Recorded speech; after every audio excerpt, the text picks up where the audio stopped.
പ്രിയ പ്രേക്ഷകർക്ക് ഇൻഫിനിറ്റി സ്റ്റോറീസിൻ്റെ പുതിയൊരു വീഡിയോയിലേക്ക് സ്വാഗതം. ദാരിദ്ര്യവും കഷ്ടപ്പാടും മൂലം കുടിലിൽ ജീവിതം നയിക്കുന്ന വ്യക്തികൾ ഇനി കൊട്ടാരത്തിലേക്ക് ദൈവം കൈപിടിച്ചുയർത്തുന്ന ഒരു സാഹചര്യം. ജൂൺ മാസത്തിൽ ഇനിയുള്ള ദിവസങ്ങൾ നേട്ടങ്ങളുടെ ദിവസങ്ങൾ തന്നെയാണ് ഈ നക്ഷത്ര ജാതകർക്ക്. ഗ്രഹങ്ങളുടെ സ്ഥാനങ്ങളുടെ അടിസ്ഥാനത്തിൽ ഒരുപാട് ഭാഗ്യങ്ങൾ ഇവർക്ക് ലഭിക്കുന്നൊരു സമയം കൂടിയാണ് വരാനിരിക്കുന്നത്. അതിനെക്കുറിച്ച് കൂടുതൽ കാര്യങ്ങൾ ഇൻഫിനിറ്റി സ്റ്റോറീസിൻ്റെ പുതിയ വീഡിയോയിലൂടെ പരിചയപ്പെടും മുമ്പ് പ്രിയ പ്രേക്ഷകരെ, നിങ്ങൾ ഇതുവരെ എൻ്റെ ചാനൽ സബ്സ്ക്രൈബ് ചെയ്തിട്ടില്ലെങ്കിൽ ദയവായിട്ട് എൻ്റെ ചാനൽ ഒന്ന് സബ്സ്ക്രൈബ് ചെയ്യുക. അതോടൊപ്പം തന്നെ എൻ്റെ പുതിയ വീഡിയോകളൊക്കെ നിങ്ങൾക്ക് നോട്ടിഫിക്കേഷനായിട്ട് ലഭിക്കാൻ വേണ്ടിയിട്ട് ബെൽ ഐക്കൺ കൂടി ഒന്ന് പ്രസ് ചെയ്യണം. വീഡിയോ കണ്ടതിന് ശേഷം നിങ്ങളുടെ വിലയേറിയ അഭിപ്രായങ്ങൾ കമൻറ്റ് ബോക്സിൽ ഒന്ന് രേഖപ്പെടുത്താനും വീഡിയോ ലൈക്ക് ചെയ്യാനും മറക്കാതെ ഇരിക്കുക. എൻ്റെ എല്ലാ പ്രേക്ഷകർക്കും ഇൻഫിനിറ്റി സ്റ്റോറീസിൻ്റെ ഈ പുതിയ വീഡിയോയിലേക്ക് സ്വാഗതം അറിയിക്കുന്നു. നമുക്ക് നോക്കാം, മേടം രാശിയിൽ പിറന്ന അശ്വതി, ഭരണി, കാർത്തിക ഒന്നാം പാദത്തിൽ ജനിച്ച നക്ഷത്ര ജാതകരുടെ നല്ല കാലത്തെ അനുഭവങ്ങളെക്കുറിച്ച്. ലഗ്നത്തിൽ രാഹു, 2-ൽ കുജൻ, 7-ൽ കേതു, 9-ൽ ബുധൻ, 10-ൽ ആദിത്യൻ, 11-ൽ ശുക്രനും ശനിയും, 12-ൽ വ്യാഴം. ഇതാണ് ഇവരുടെ ഗ്രഹസ്ഥിതി.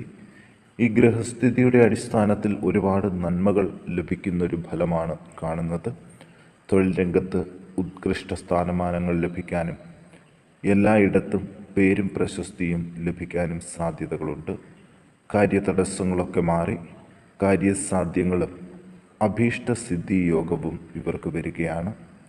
ധനാഗമം വലിയ തെറ്റില്ലാത്ത രീതിയിൽ മുന്നോട്ട് പോകും. കടം കൊടുത്തിട്ട് തിരികെ കിട്ടില്ല എന്ന് ഉപേക്ഷിച്ച ധനം പോലും വന്നു ചേരാൻ ഇടയുണ്ട്. നല്ലൊരു കുടുംബ ബന്ധം വിവാഹത്തിലൂടെ ലഭിക്കാൻ സാധ്യതകൾ കൂടുതലാണ്.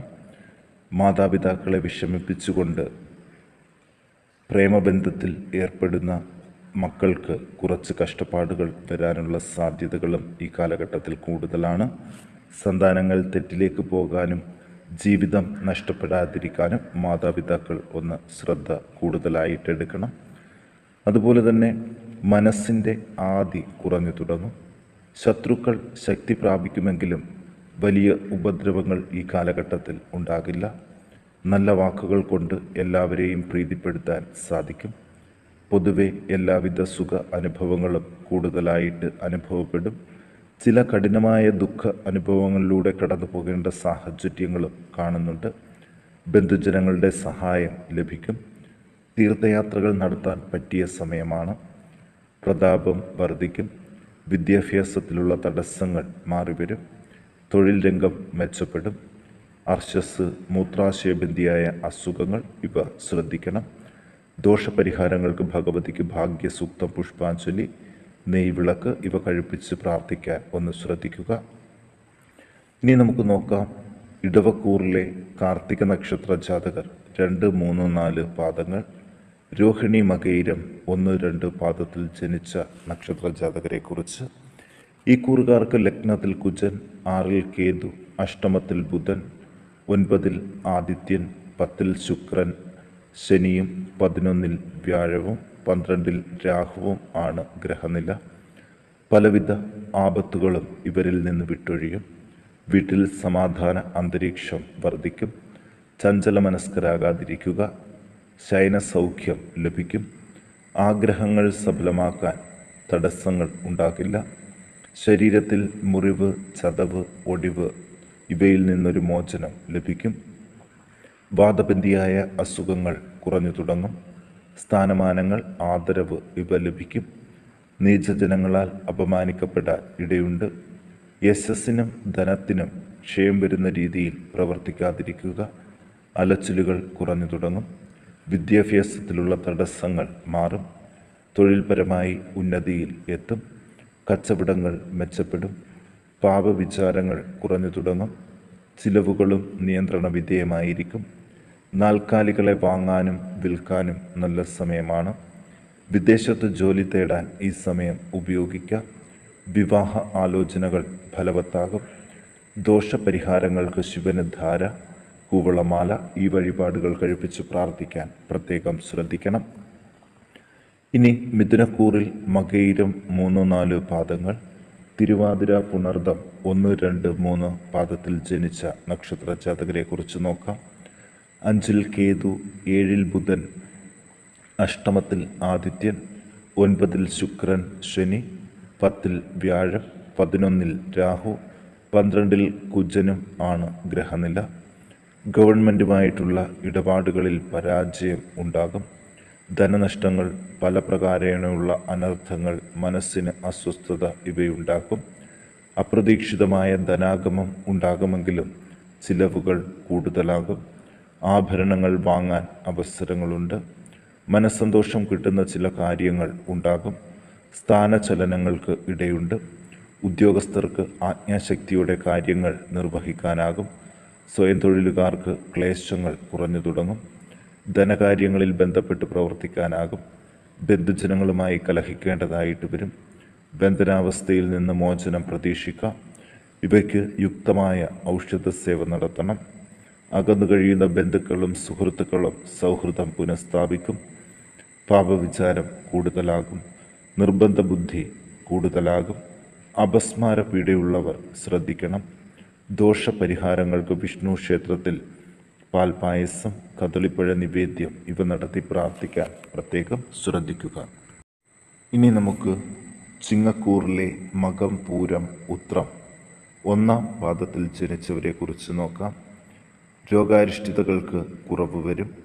ശത്രുക്കളുടെ ഉപദ്രവവും കുറയും. ധനലാഭങ്ങൾ വർദ്ധിക്കാൻ സാധ്യതയുണ്ട്. ഭൂമി, വാഹനം ഇവകളുടെ കച്ചവടം നടത്തും. അവിചാരിതമായ ധനാഗമം ഉണ്ടാകും.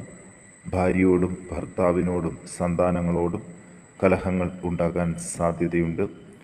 ജോലിയിലെ പ്രൊമോഷൻ സാധ്യതകൾ കാണുന്നുണ്ട്. സ്ത്രീ പുരുഷന്മാരുടെ ഉപദ്രവം കുറഞ്ഞു തുടങ്ങും. ദീർഘദൂര യാത്രകൾ വേണ്ടിവരും. അലച്ചിലും മനോദുഃഖവും കുറഞ്ഞു തുടങ്ങും. എല്ലാ കാര്യങ്ങൾക്കും ഉള്ള തടസ്സങ്ങൾ മാറിക്കിട്ടും. നേതൃസ്ഥാനത്തേക്ക് ഉയരാൻ സാധിക്കും. കീർത്തിയും പ്രശസ്തിയും നേടും. പിതൃ മാതൃതുല്യ സ്ഥാനത്തുള്ളവരോടും സഹോദരങ്ങളോടും ഉള്ള കലഹം വരാതെ ശ്രദ്ധിക്കണം. വിദ്യാർത്ഥികൾക്കും ഉദ്യോഗാർത്ഥികൾക്കും ആഗ്രഹം സഫലമാകും. അക്ഷമയും ഈർഷ്യയും കുറഞ്ഞു തുടങ്ങും. എല്ലാത്തിനും എതിർക്കുന്ന സ്വഭാവത്തിൽ നിന്നൊരു മാറ്റം ഉണ്ടാകും. ഇനി ജീവിതത്തിൽ മുന്നേറ്റത്തിൻ്റെ നാളുകളായതുകൊണ്ട് ഏറെ കുറേ പ്രാർത്ഥനകളും ഈ സമയത്ത് ആവശ്യമാണ്. ഇവർ കൂടുതൽ നന്മകൾക്ക് വേണ്ടിയിട്ട് വിഷ്ണുവിന് സുദർശന മന്ത്ര പുഷ്പാഞ്ജലി നടത്തി പ്രാർത്ഥിക്കാൻ ഒന്ന് ശ്രദ്ധിക്കുക. ഇനി കന്നിക്കൂറിൽ ഉത്രം നക്ഷത്ര ജാതകർ 2, 3, 4 പാദത്തിൽ ജനിച്ചവർ, അത്തം, ചിത്തിര 1, 2 പാദത്തിൽ ജനിച്ചവരെ കുറിച്ചൊന്ന് നോക്കാം. ആദ്യം തന്നെ ഇവരുടെ ഗ്രഹസ്ഥിതി ഒന്ന് മനസ്സിലാക്കാം. ഈ കൂറുകാർക്ക് 2-ൽ കേതുവും, 4-ൽ ബുധനും, 5-ൽ രവിയും, 6-ൽ ശുക്രനും ശനിയും, 7-ൽ വ്യാഴവും, 8-ൽ രാഹുവും, 9-ൽ കുജനും ആണ് ഗ്രഹനില. ഇതിൽ ഏറ്റവും അനുഗ്രഹം ചൊരിയുന്നത് 4-ലെ ബുധനും 5-ലെ രവിയുമാണ്. ബുധൻ്റെ സാമീപ്യം കൊണ്ട് സാമ്പത്തിക പുരോഗതി നേടാനും സ്വന്തം ഗൃഹം എന്ന പൂർത്തീകരണത്തിലേക്ക് പോകുന്നൊരു സാഹചര്യം കൂടിയാണ് കാണുന്നത്. അതോടൊപ്പം തന്നെ രാഹുവിൻ്റെ നേട്ടങ്ങൾ കൊണ്ട് തൊഴിൽ രംഗം മെച്ചപ്പെടാനും പുതിയ സംരംഭങ്ങൾ തുടങ്ങാനും വിദേശ ജോലിക്കും സാധ്യതകൾ കാണുന്നുണ്ട്. ഉറപ്പിച്ച വിവാഹങ്ങൾ തടസ്സങ്ങൾ കൂടാതെ നടക്കും. പുതിയ വീട് പണി തുടങ്ങാൻ നല്ല സമയമാണ്. ധനനേട്ടങ്ങൾ ഉണ്ടാകും. മനസ്വസ്ഥത വർദ്ധിക്കും. സന്ധികളിൽ വേദന, വയറ്റിൽ നീർക്കെട്ടുണ്ടാകുക, ഗർഭപാത്രം സംബന്ധിച്ച് അസുഖങ്ങൾ ഉണ്ടാകുക, ശസ്ത്രക്രിയകൾ ആവശ്യമെങ്കിൽ നടത്താം. എല്ലാത്തിനും ഉള്ള തടസ്സങ്ങളും ക്ലേശങ്ങളും മാറിക്കിട്ടും. വിദ്യാഭ്യാസം സംബന്ധിച്ച് പ്രത്യേകം ശ്രദ്ധിക്കണം. മനസ്സിൽ എപ്പോഴും ആദി കൂടുതലായിരിക്കാനാണ് സാധ്യത. ബന്ധുജനങ്ങൾക്ക് അഭിവൃദ്ധി ഉണ്ടാകും. കഠിനമായ ദുഃഖ അനുഭവങ്ങൾ ബന്ധനാവസ്ഥയുണ്ടാക്കാൻ സാധ്യതയുണ്ട്. ബുദ്ധിസാമർഥ്യം കൊണ്ടും വാക്ക് സാമർഥ്യം കൊണ്ടും പല കാര്യങ്ങളും നേടാൻ ശ്രമിക്കണം. കച്ചവടത്തിൽ ലാഭം പ്രതീക്ഷിക്കാം. തർക്കവിഷയങ്ങളിൽ മധ്യസ്ഥത വഹിക്കേണ്ടതായിട്ട് വരും. വിനോദയാത്രകൾ നടത്താനും നല്ല സമയമാണിവർ. ദോഷപരിഹാരങ്ങൾക്ക് സർപ്പ ആരാധനാ കേന്ദ്രത്തിൽ 100 പാലും കഴിപ്പിച്ച് പ്രാർത്ഥിക്കാൻ ശ്രദ്ധിക്കുക.